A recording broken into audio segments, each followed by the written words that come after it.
Benediction for a poetry reading.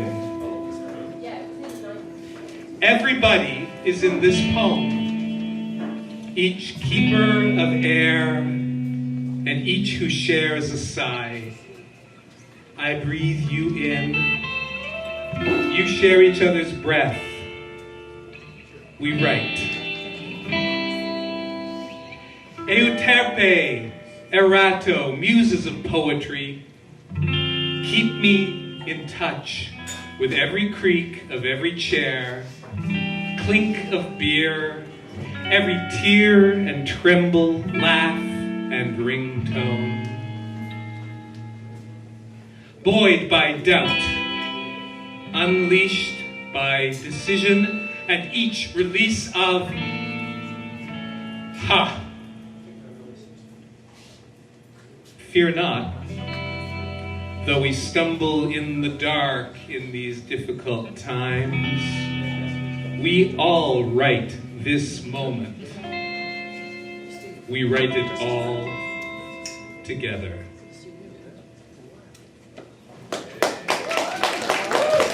Ladies and gentlemen, welcome to the Literary Cabaret 2020 of the Toronto Writers Cooperative. I'm very happy to see you here. As we all know, it's been a week of challenges. But what we are here to do is to remind us that life goes on and art is life. And we are all here for each other, and we are here for art, and we are sanitized, and we are energized, and we are ready to go. We have 14 performances tonight by wonderful writers and wonderful musicians, many of whom have been jumping in as we've lost various people to fevers and worries. And I couldn't be more excited.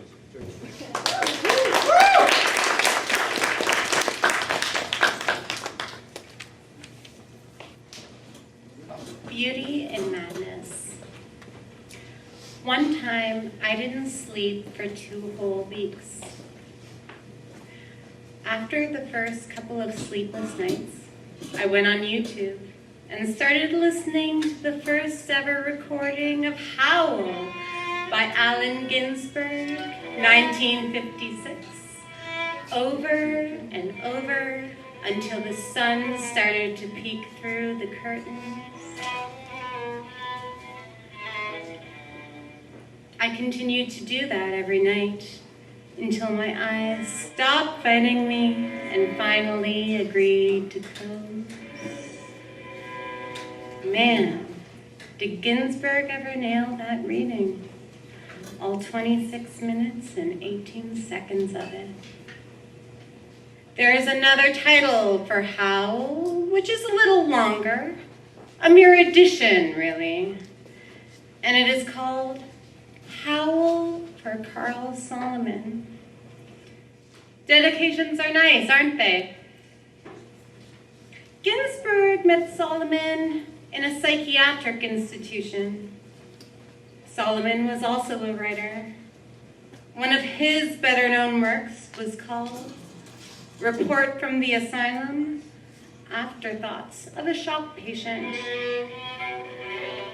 Shock therapy is sometimes still used today, though there is a more commonly known as ECT, electroconvulsive therapy. But the word asylum, that word, is not used. That would be so inappropriate to say, so disrespectful. We are much more humane nowadays.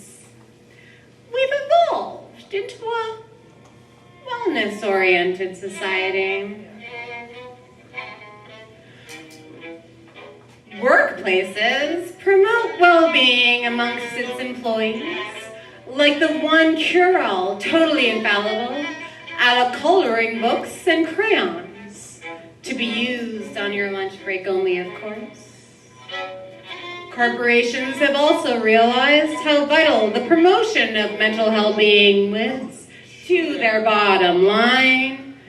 Images images of smiling, happy people who are fighting against their illnesses with the financial backing of corporate wellness programs, the prominent logo hyper-visible in the bottom left-hand corner.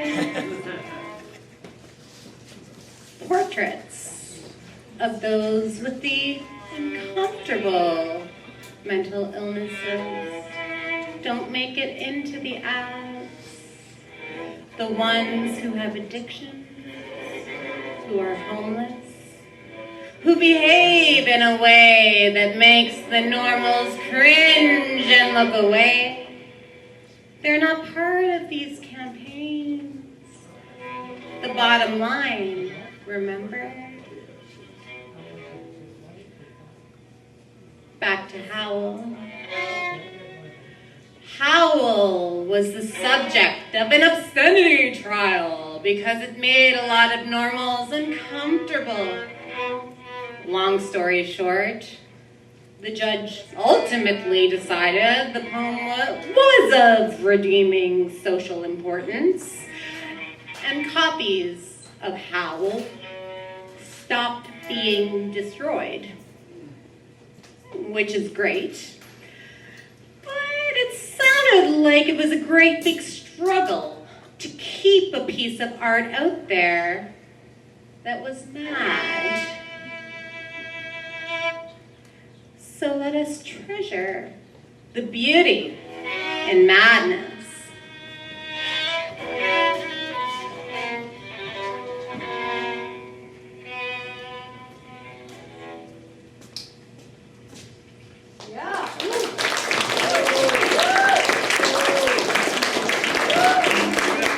Janel Coe to Jaimie McClyment on violin.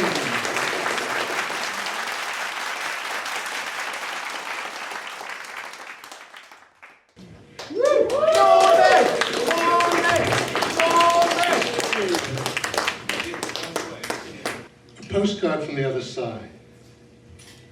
There's a story I want to share about an extraordinary occurrence.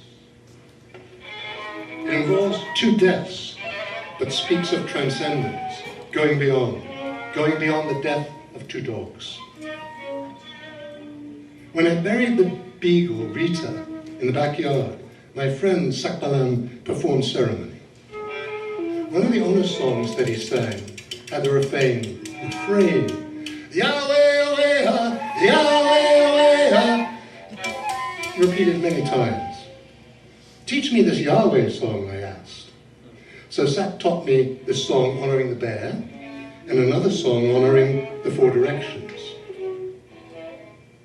Thereafter, when I would jog up at Taylor Creek in the morning with my Australian cattle dog Lucky, before starting on leaving the parking lot, I would sing the honor song to the four directions.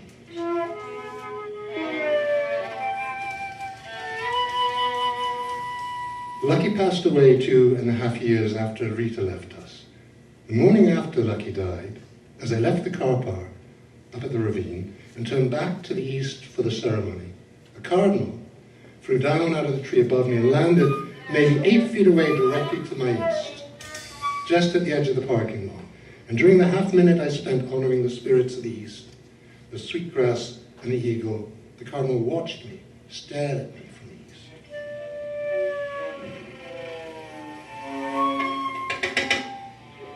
As I turned to the south, the cardinal flipped up onto a reed to myself, perhaps 6 feet away, and again, during the half minute I honored the spirits of the south.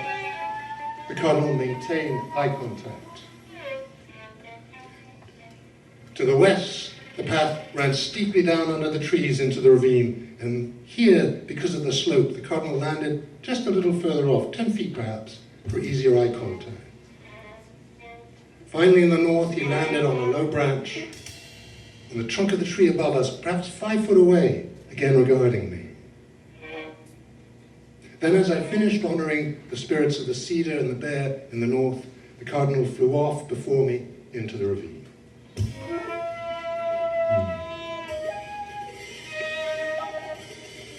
Last spring, one of my Buddhist teachers, Ajahn, was talking about reincarnation. It's a matter of faith, he said. After all, our best friends don't send us back postcards from the other side. minded.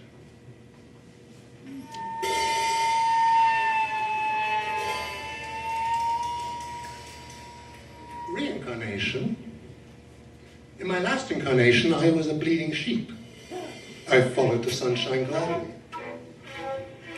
I remember the journey to slaughter, stock car, stockyard, electric prod, and spun on all your humanity. Baba Black, egg going back, waiting your curse, your knife, my life. Now I'm lamb chops.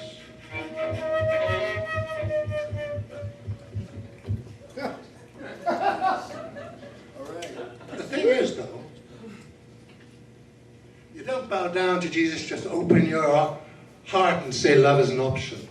Love is an option, love is an option, love is an option, open the heart. Love is an option, love is an option, love is an option, open the heart. I was puzzled that in my room, where I'm surrounded by Buddhas and Hindu gods, there was no Jesus. I whirled around, but then settled down and realized the thing is, you don't bow down to Jesus. You just open your arms and say love is an option. You don't bow down to love. You don't bow down to love. You open your heart. Love is an option. Love is an option. Love is an option. Open the heart. Love is an option. Love is an option. Open the heart. You don't bow down to love. You don't bow down to love. You open your heart.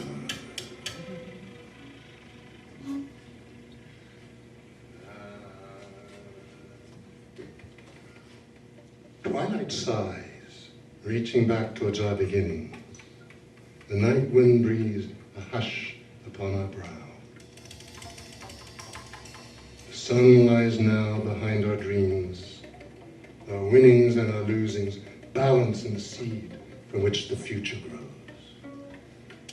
It's the bewitching hour. Wish upon it.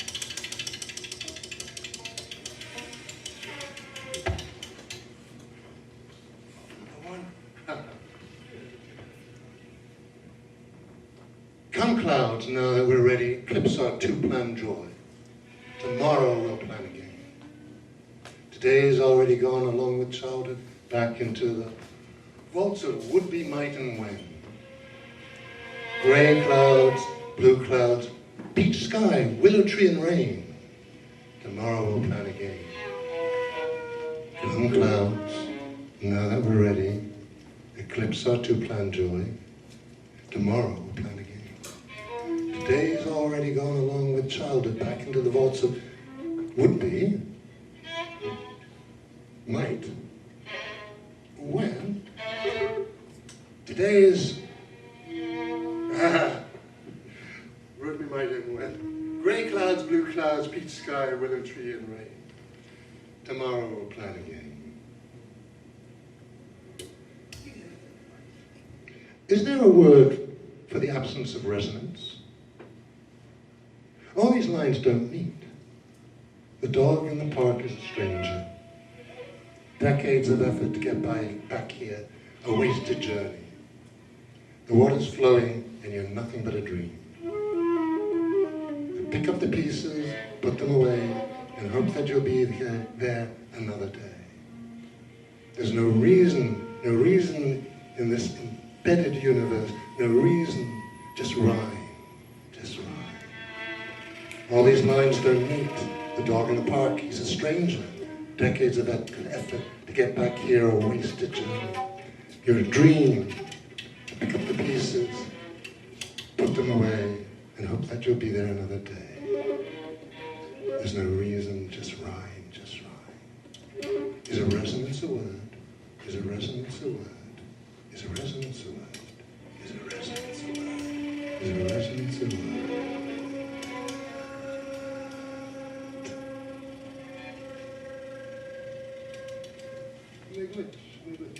Yeah.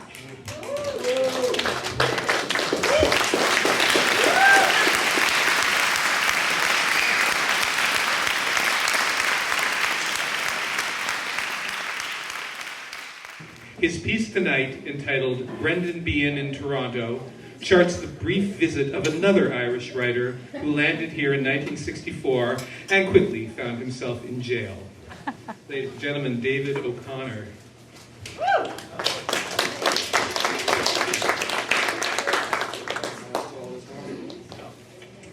accompanying David is Dan Neumann on drums. There's a story of the Irish writer Brendan Behan on television in Canada, drunk as he always was. When asked, "Why are you here in Canada, Mr. Behan?" he said, "Well, I was in a bar in Dublin and they had one of those coasters and it said, 'Drink Canada Dry.' So I thought I'd give it a shot." From New York Central, the locomotive hoofs. Brendan Behan, writer, often maligned and disparaged, sulks in the front cabin of the last carriage as his wife Beatrice pours him milky tea and they talk about their marriage.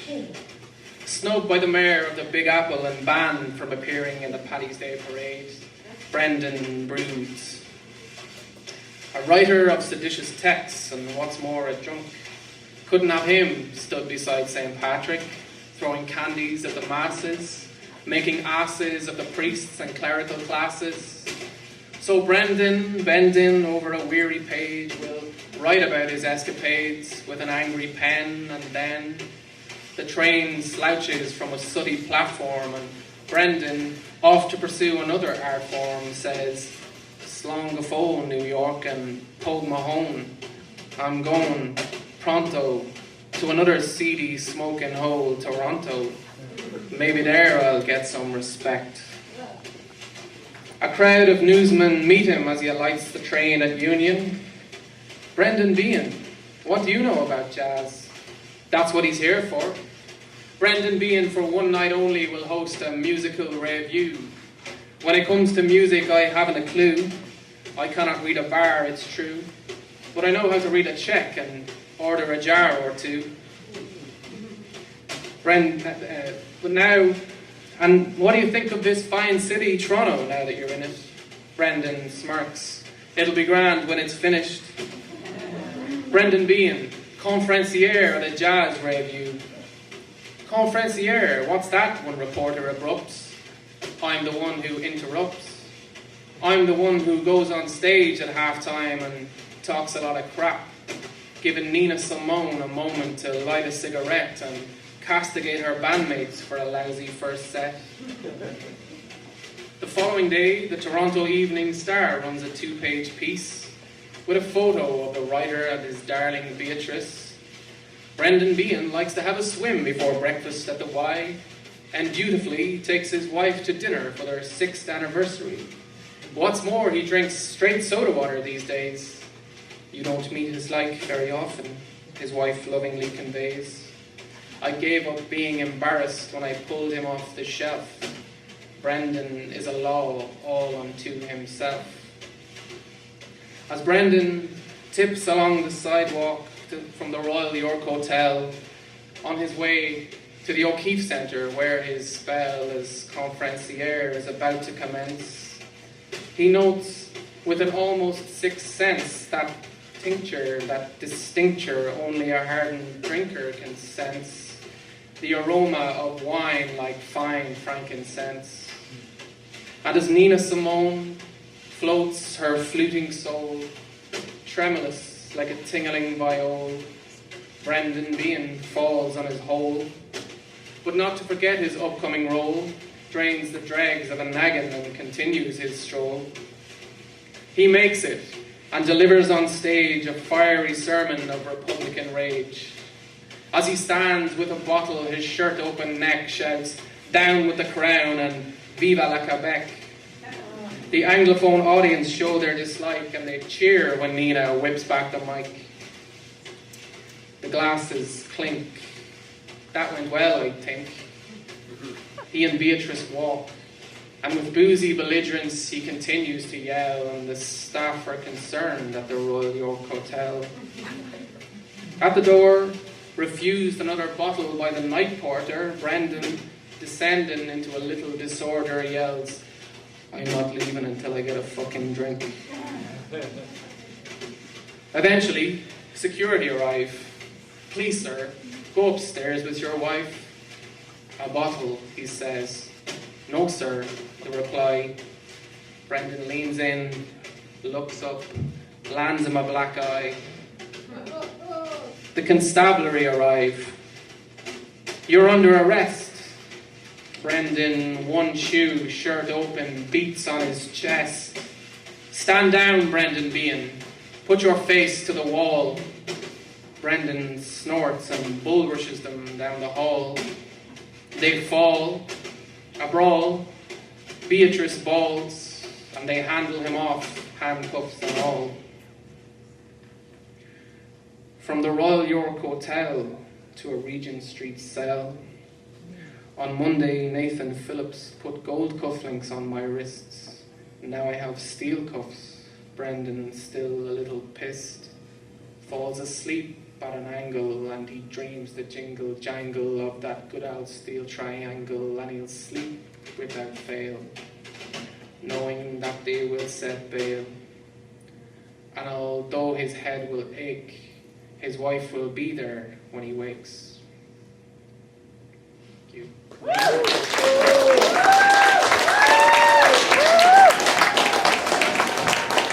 was David O'Connor.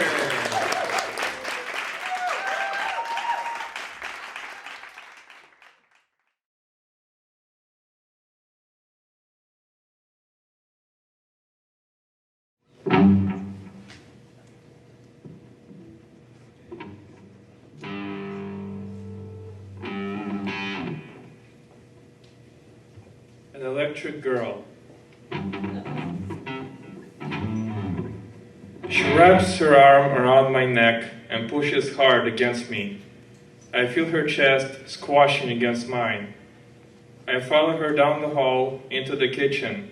The noise is overwhelming, the sound of music. And the loud chatter of voices flood my ears. She keeps dancing around me, insisting on mixing me a drink. I look behind her and see another girl. This one draws my eye. She's sexier than most, with a brown ponytail, black shiny eyes, a fox-like face and exposed cleavage. I want to talk to her, but the hostess bugs me. My excitement is rising seeing the other girl. And I keep trying to dodge the dancing hostess and make my way around the central island. Come on, let me mix you one. I don't drink, I insist, very much the straight edge. She pouts. Her blonde bangs fall over her forehead. Then she erupts into mad, wonderful cackle. Let me introduce you to my boyfriend, she says. Okay, I shake hands with a tall, polite man, all the while hunting the brown ponytail. Who's that? I ask the hostess. Dad? She looks around, then she looks at me and leans over, giggling. Tally, wanna meet her? Yes, I am much happier now. We walk around the kitchen. My heart has an electric beat. I hope my improved physique and clean-shaven look will make the right impression. Tally smiles back, and my mind shoots sparks. We talk for a while, what we do and such, and then slip apart in the crowd. My male friend catches up with me at last, and whispers in my ear. Tally's the sexiest. She sleeps with everyone. She slept with me when we were at the camp together. I'm shocked, zapped by a mean lightning bolt. My friend is penitent. Maybe I shouldn't say that, but I'm drunk and high. He laughs unnaturally, and the battery dies, demotivating my electric moving home.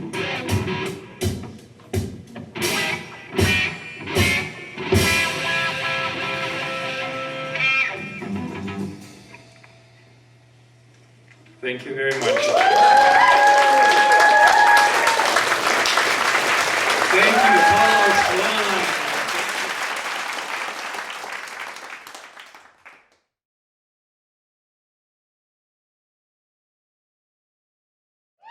Hi.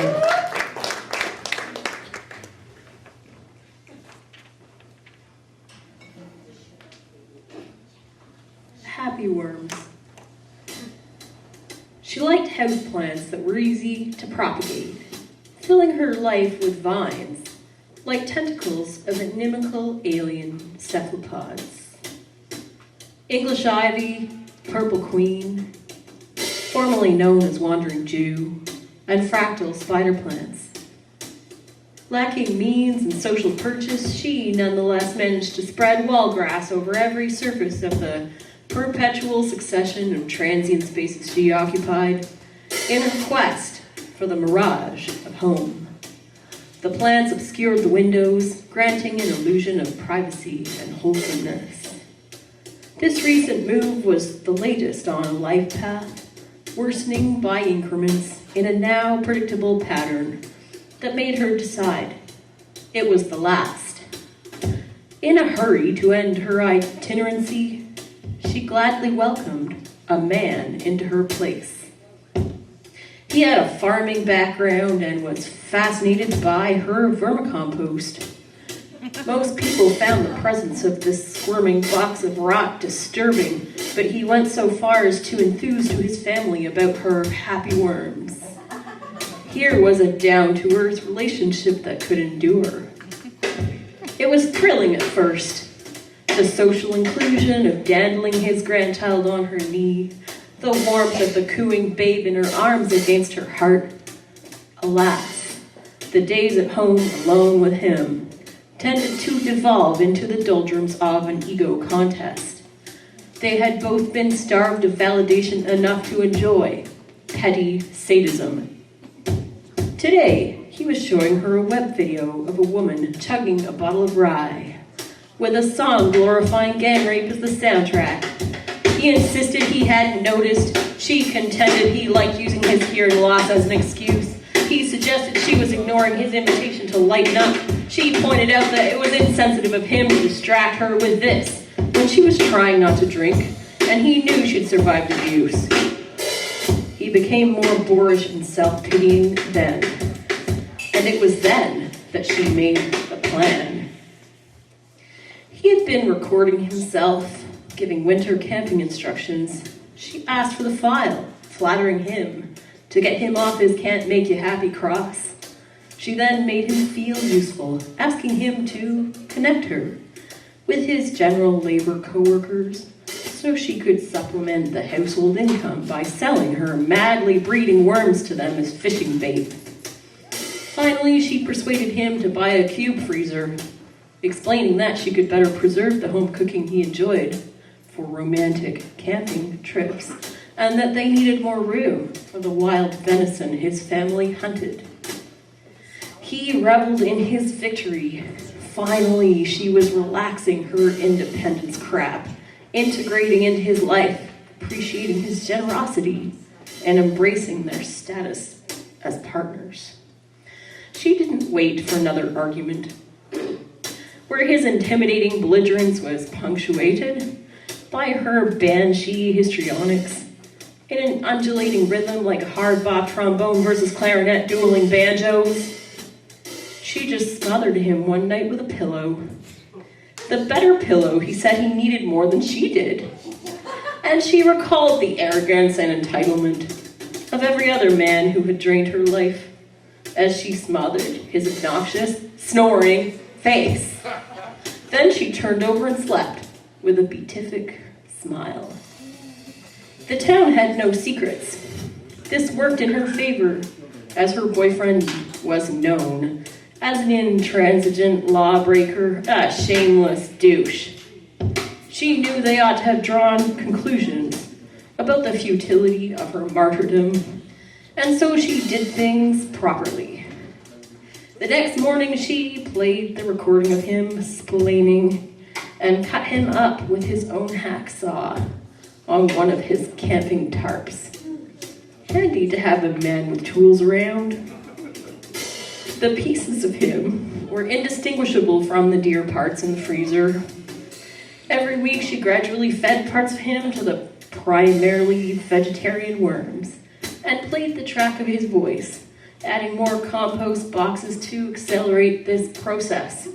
If anyone asked, he'd just gone out.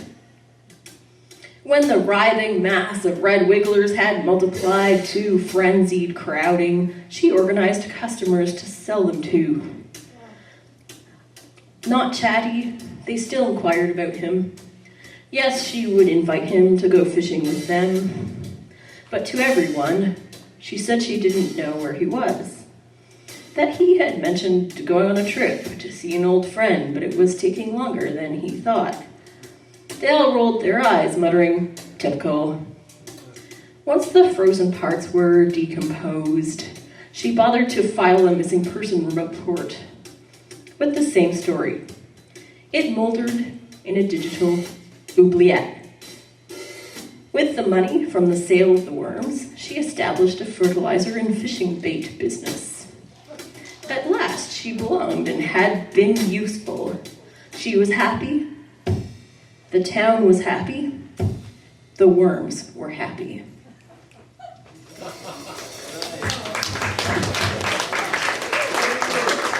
Thank you, thank you. Jenny Rosser, everybody. And in the end, aren't we all just happy worms? No. Be a sad worm. Our next performer, well, actually, before I bring on our next performer, it's our last performance before intermission. And I want to tell people that this year's Voices 2020 anthology, which is the anthology of writing from our group, sold out. Sold out! Awesome. So there is just one copy left in the world, and we are raffling it off tonight. So visit the front of house station and give them $2, and you can be entered to win that last hermetically sealed copy of Voices 2020. And also, there it is. It's not quite hermetically sealed. Okay.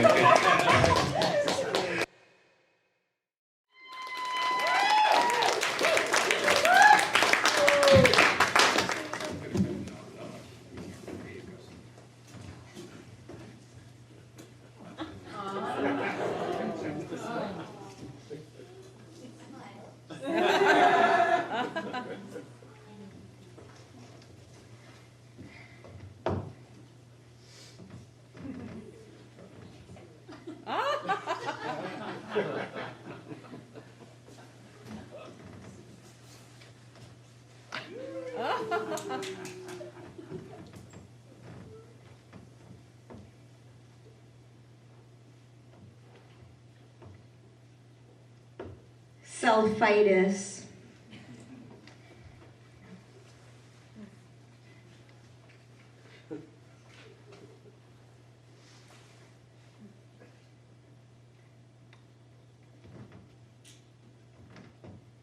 Selfitis. When looking fine and feeling good, my smartphone is right where it should. Fused to my palm, thumb at attention, getting ready for each at mention. I make sure that each image benefits from my visage, and if I can't take my own pic, photobombing does the trick. Selfie here, selfie there, duck-faced selfies everywhere. I don't care if I have doubles.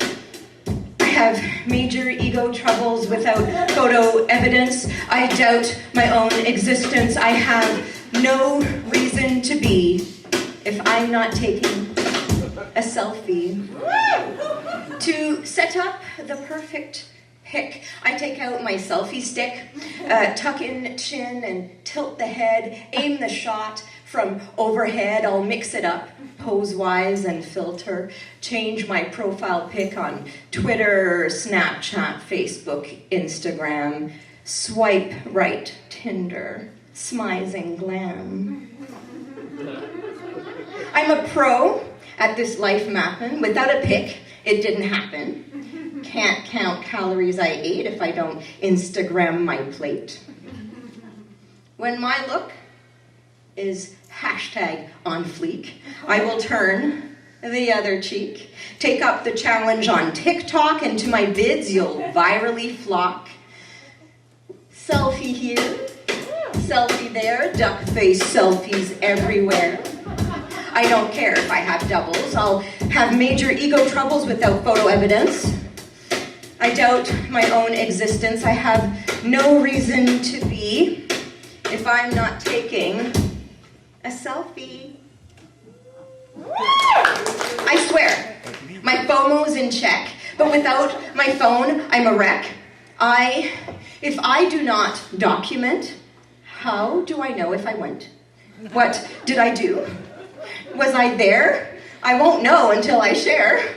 Without my followers' reactions, I can't be sure of my day's actions. My life's quality only spikes when my selfies get their likes. Selfie here, selfie there, duck-faced selfies everywhere. I don't care if I have doubles. I have major ego troubles. Without photo evidence, I doubt my own existence. I have no reason to be if I'm not taking a selfie. Woo!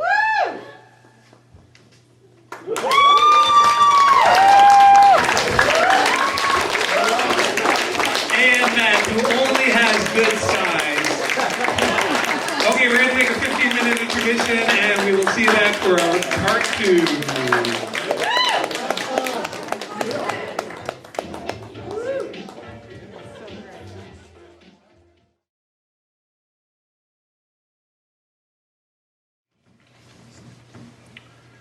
So, how much can we claim these words? How much can we claim the music?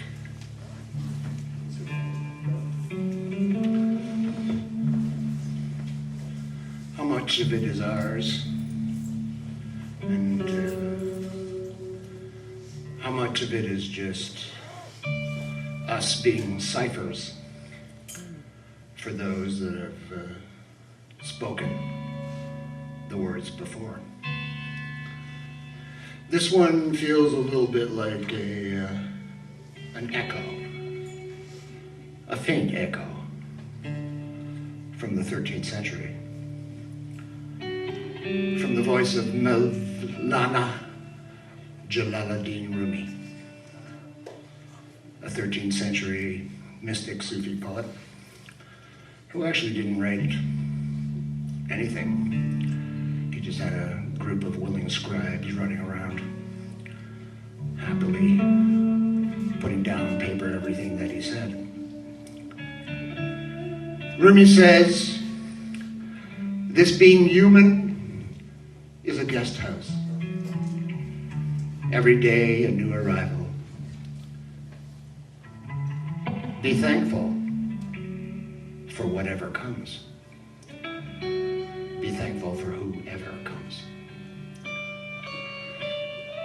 In another anecdote about Rumi, after an all-nighter spent with music and poetry with close friends,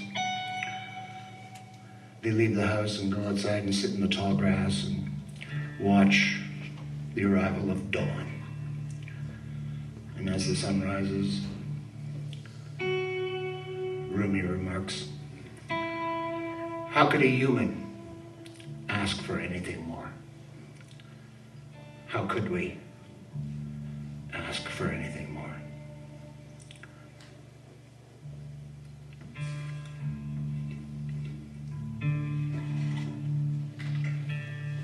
How could I possibly add anything? Comprehend the blessings, feel worthy of all there have been. Time's a stoic companion in the dance, swaying freely in her layered frock. It's us, it's me, who are often fickle and corseted, stumbling as we yearn for the somethings more. How could I possibly add anything? Comprehend the blessings, be worthy of all there have been. The sweet exalt of living infuses each sentient moment and coursing pulse.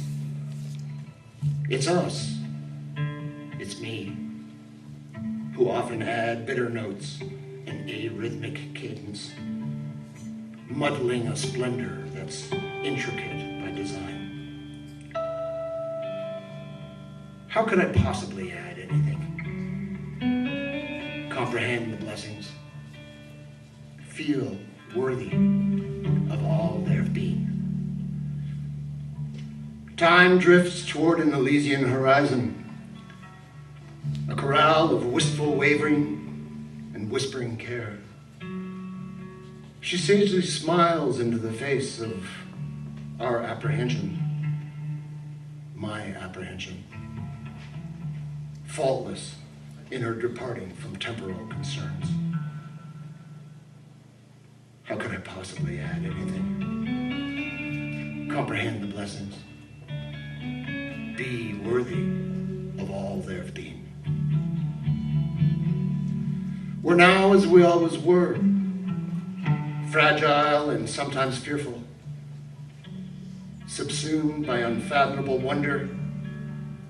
Our abiding souls tug at their mortal tethers, leaving us, leaving me, curious about so much else that might have occurred. How could I possibly add anything and comprehend the blessings? In my halting quest to feel and be worthy of glorious bonds between you and I, love, love, for all of those that are and all those yet to be. How could I?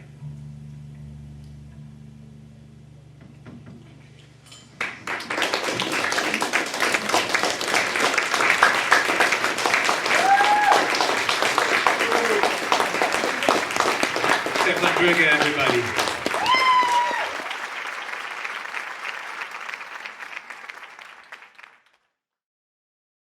Thank you very much, Jonathan, and good evening, everyone. This is a story about comfort zones and the interesting things that happen when we step outside of them.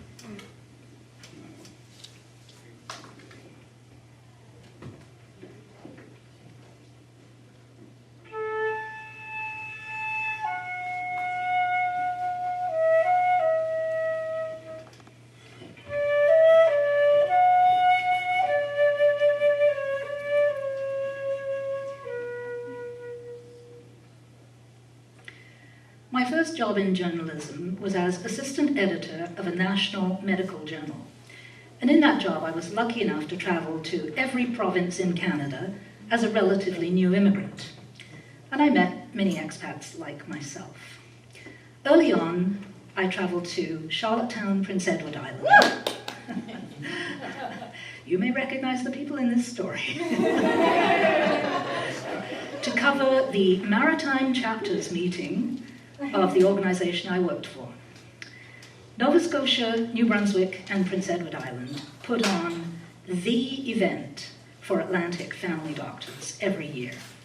They had 3 days of medical workshops, culminating in a bang-up dinner where they really let their hair down.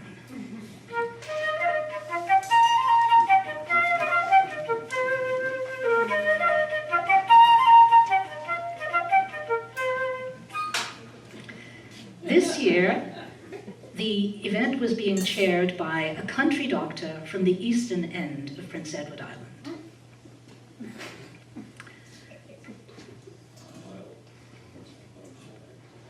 I'm going to call him John Smith because he's still well remembered in PEI. John and his wife had immigrated from the Midlands, which is Britain's industrial heartland. John was a working-class lad who had made it to medical school. Now in England, that would have vaulted him several notches up the social scale to a place decidedly outside his comfort zone. Because John was shy, quiet, and socially awkward. He was never happier than when he was delivering babies, extracting fishhooks from eyelids, or calming distraught parents of sick children.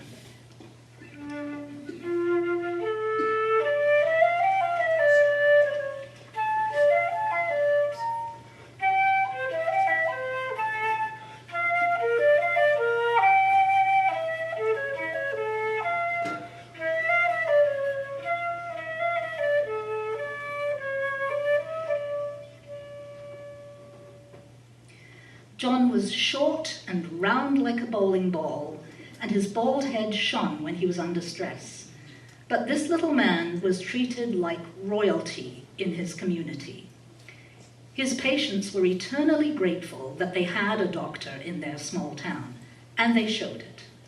The doc never had to shovel his own driveway in the winter, and if his car didn't start, a neighbor was always ready with jumper cables or a loaner car. And the Smiths were invited to every church supper and barbecue on the eastern end of the island. Now the Smiths would be hosting an event that was, for them, a very grand affair, way outside of their comfort zone.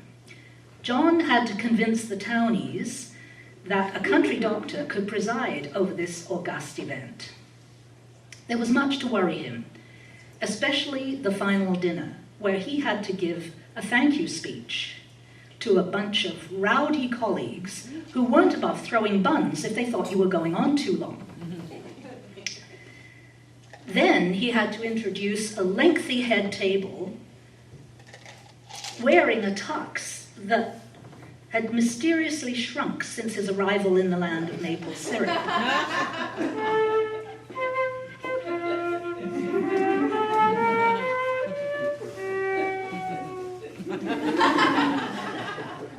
Worst of all, the federal government was sending a distinguished visitor from Ottawa. Now, this was the days of the introduction of Medicare. It had not yet arrived in Prince Edward Island. The negotiations in the western provinces had been very stormy, so the feds were now sending out dog and pony shows along the way to bring the local doctors on side. And of course, the visitor had a lengthy French name. Madame Solange Joël Charpentier Benoit. John was distraught. I was never any good at French at school. I'll never get this out. Well, we helped him with the pronunciation, but we couldn't do anything about the accent. This was his first attempt. Madame Solange Joël Charpentier Benoit.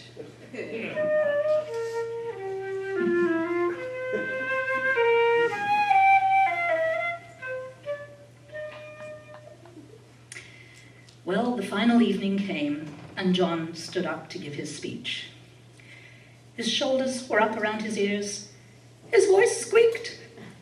His head shone like a beacon, and the single button on his tux looked like it was about to ping at any minute. But he made it through his speech, mercifully short, no buns, and he began the dreaded task of introducing the head table. On his far left, the Dean of the Faculty of Medicine at Dalhousie University, and then through assorted medical specialists and other medical dignitaries until he got to the federal visitor. I could see his papers were shaking like this. And from Ottawa, it is my pleasure to introduce Madame Solange Joël Charpentier Benoit. At our table, we were cheering. He's done it, he's done it, he's done it.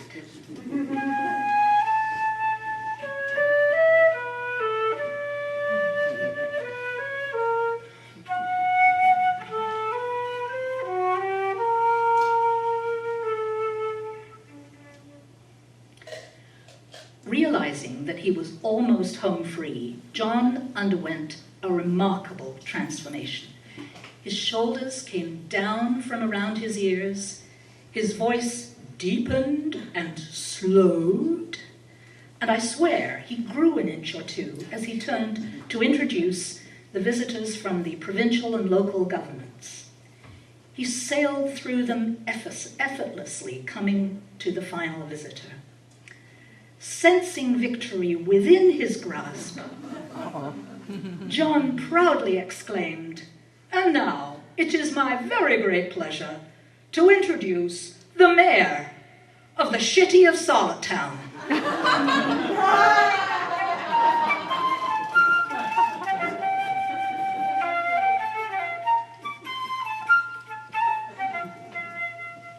And that was when John learned the invaluable lesson that you don't step back into your comfort zone until it's all over.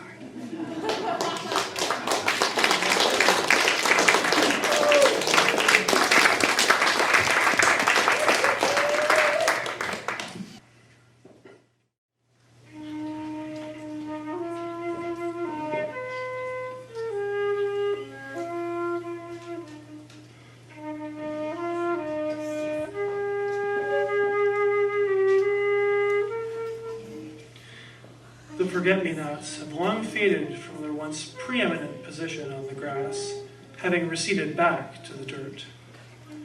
The peonies are in full bloom, accenting the garden a stark white lined with brilliant red. The tiger lilies contrast them, conflicting the eye between the two competing sets of flowers.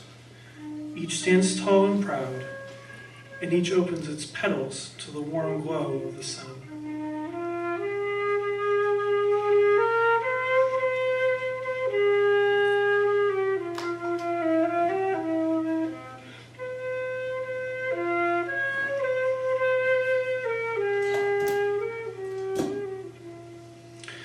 The ferns are not nearly as colorful, but are impossible to ignore, swaying gently in the light breeze as they tower over the surrounding flora.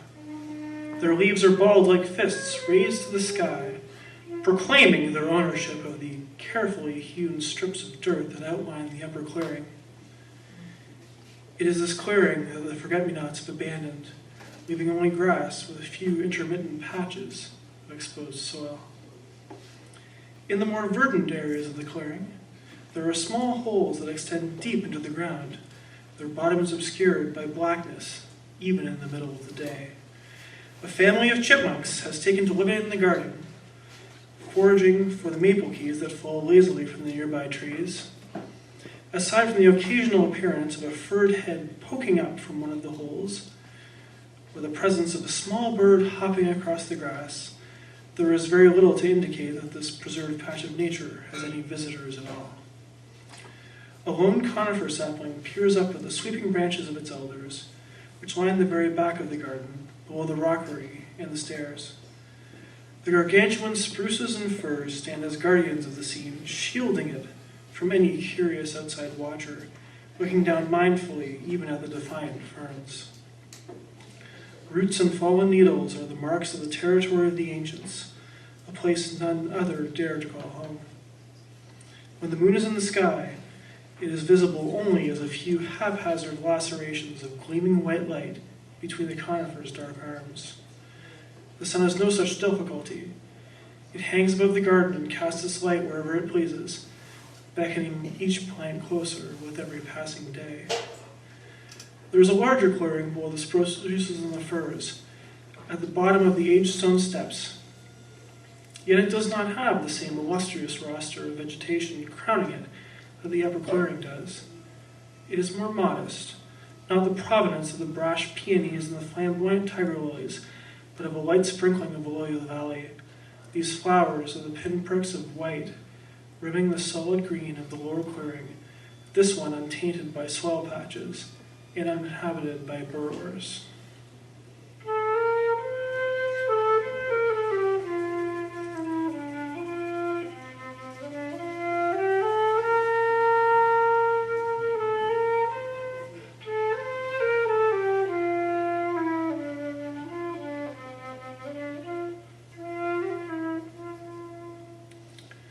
A gnome prefers the shade of the conifers and the neatly arranged rectangle of this clearing. Its peeling paint reveals a gray interior beneath the once flashy reds and blues of its earlier days. The red is a pale pink, the blue is a weathered cyan, and the gnome's eyes have all but disintegrated under the force of nature. Had the gnome had sight before, it would certainly be blind now, and so it is content to be a denizen of the conifer's chestnut-colored cemetery. Tall stalks of goldenrod once made a small portion of this lower clearing their outpost. Now there is no trace of their existence, just as there are no more footprints of a cat that wandered through the clearing so long ago. Any alteration of the scene is converted back to the original, capturing a persistent moment that started so long ago. A few only clouds drift aimlessly in the sky, wispy white wave crests against an oceanic blue background.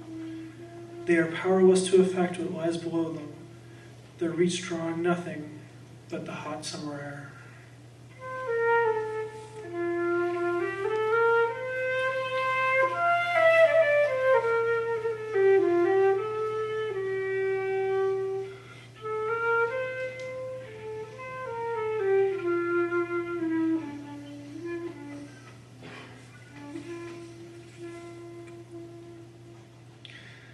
For a brief moment, all is still.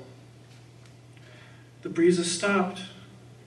The animals are all tucked away in their burrows and nests, and the ferns have stopped swaying. The grass stands at end, no longer blown in whichever direction the wind's whimsy allows. Even the shadows appear frozen, the daunting silhouettes of the coniferous sentinels, no longer blackening any blade of grass they had not occupied the second before. The sun sits still in the sky, awaiting the next move. A dainty white paw lands cautiously, depressing a small patch of dirt. The cat dips its nose into one of the tiger lilies, a mask of orange and black hiding the feline's face from view. The fragrance is fresh and new. The peonies stand unmoving until the cat brushes by their stalks and the breeze renews.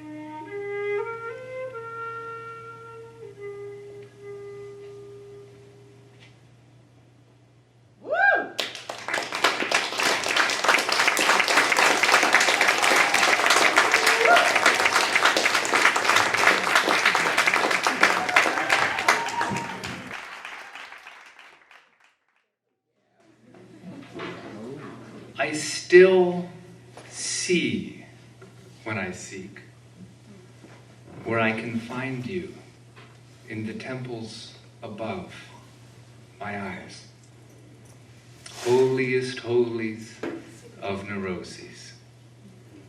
Curtains unraveled, long, torn, grim, mechanics bare laid, while I fidget stare at your image and these remainders. That music with a sense of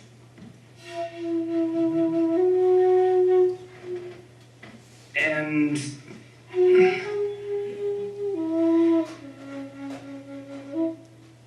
the longing for something to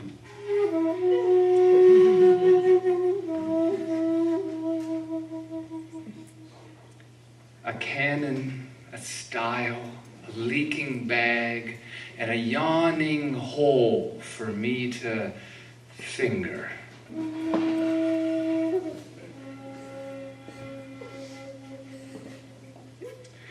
But at least I don't feel blindly for your hand, as if it weren't my own that I'm holding.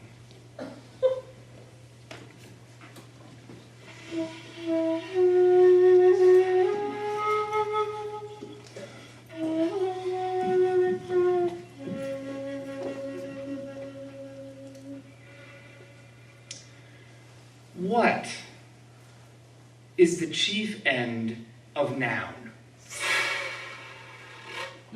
The chief end of noun is to verb, and to verb noun forever.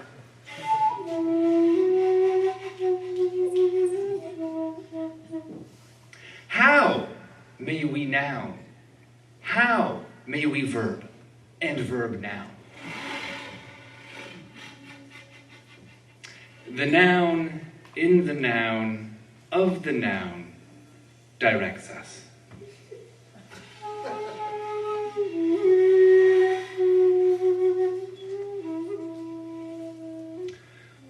What does the noun principally teach? The noun principally teaches what we are to verb.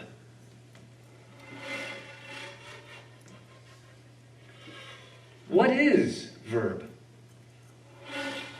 Verb is the noun of our desires.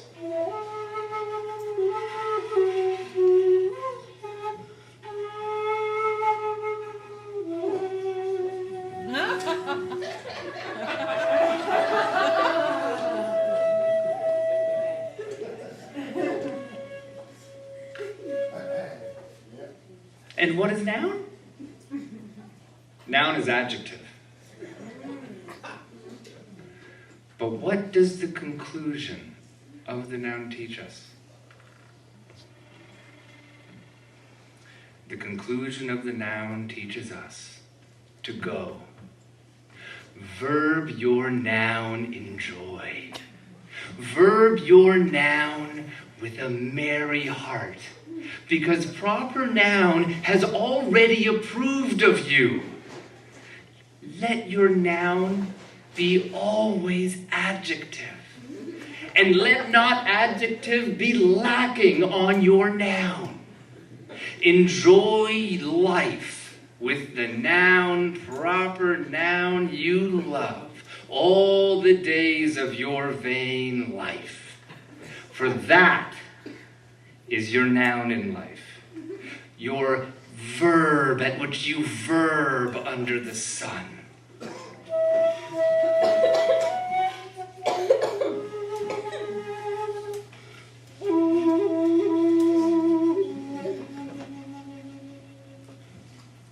And whatever your noun finds to verb with your noun, verb it. Because there is no verb or noun or noun or noun in the grave to which we are going.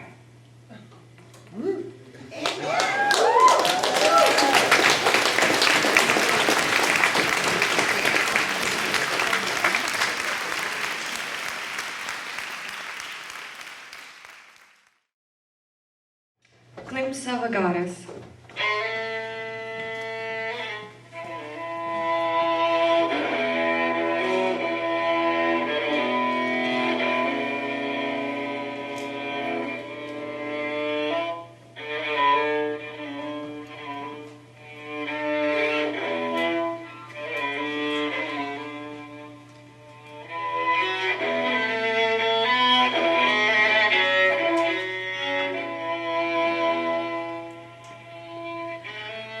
In my arms as the boat navigated the fjord through the heavy mist.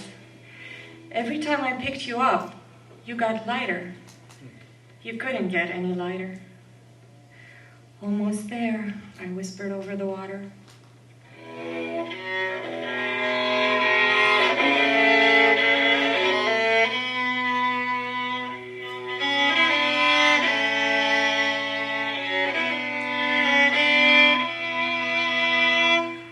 Exhale of a whale startles me. How the giants sneak up on us. The killer whales in the water. The cancer in your blood. Could it be the same pod that had accompanied us to this little shrine west of Vancouver a month ago? In front and to my right, the mountain rose. Your island, perpetually covered by mist, the top crowned once again by wispy gray clouds. I brought you to your goddess as I promised. I hugged you.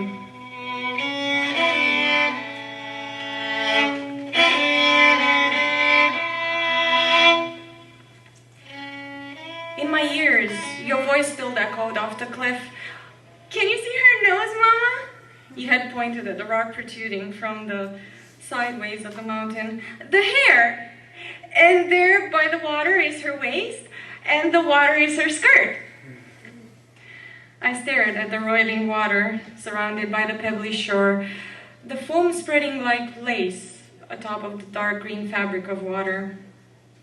The orcas smoothed the liquid silk with their backs, broke it, and dove back. The water mended itself once they disappeared just below the surface. It was the same pod, one mother and two cubs. The goddess of the island was hiding them in her skirt of water, just like last time.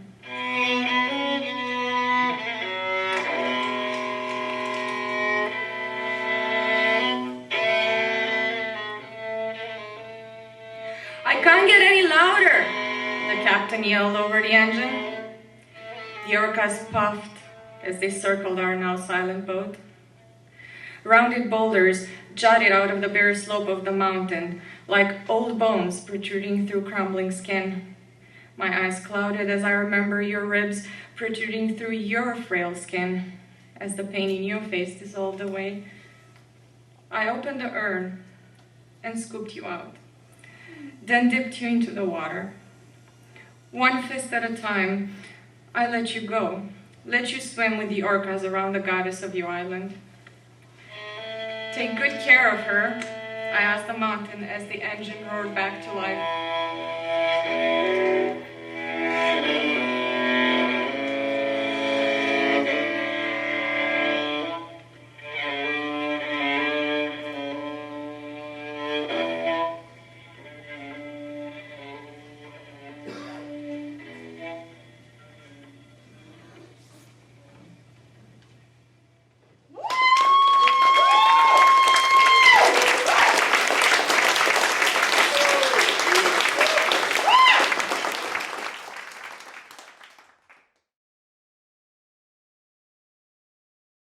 For the sin we have sinned before you through mindless consumption. For the sin we have sinned before you through disposable fashion. For the sin we have sinned before you through retail therapy. For the sin we have sinned before you through feeding the North Atlantic gyre. Action items. 1.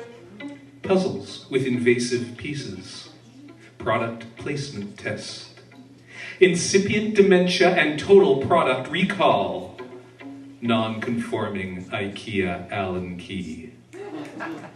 For the sin we have sinned before you through coveting our neighbor's shoes. For the sin we have sinned before you through clicking on that ad. For the sin we have sinned before you through sweatshop savings. Action items. 2. 101 sexual petitions. Gluten activation rally. Pink triangle t-shirt wastebasket fire. All the rage, but just half the calories. In a high tower they count the gold. Shine on shine, blue ink spilled over blue whale skin. 1,000 species, the price of one hoarded Van Gogh. Gold frame, gold ticket, gold toilet. For the sin we have sinned before you through commoditizing thinness. For the sin we have sinned before you through fetishizing youth. For the sin we have sinned before you through prioritizing the new, the fast, the edgy, the theme songs of the algorithm, the insta-merch of the ironic, the empty aphorisms of the influencer, the glib slogans of the racist king. For all these sins, forgive us, pardon us, forgive us. We were distracted.